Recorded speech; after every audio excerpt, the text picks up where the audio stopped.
اعوذ باللہ من الشیطان الرجیم، بسم اللہ الرحمن الرحیم۔ فضائل سورہ کاف۔ اس سورت کو حضور صلی اللہ علیہ وآلہ وسلم اکثر پڑھا کرتے تھے۔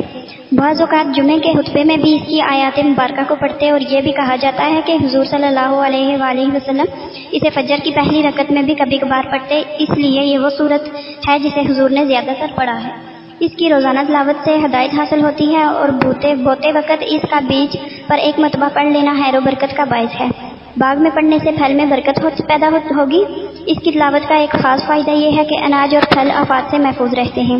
اس کی تلاوت سے خشیت الہی کثرت سے پیدا ہوتی ہے، لہذا اس کا پڑھنا نفع بخش ہے۔ جو کوئی سورہ کاف کو 3 بار پڑھ کر سرمے پر دم کر کے اپنی آنکھوں میں ڈالتا رہے گا، اس کی بصارت میں اضافہ نہیں آئے گا۔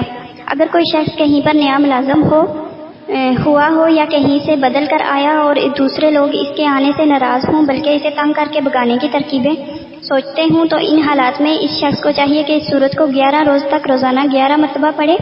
انشاءاللہ نئے عملے کا ہر فرد دوست بن جائے گا اور ہر کوئی زیر ہو کر راضی ہو جائے گا۔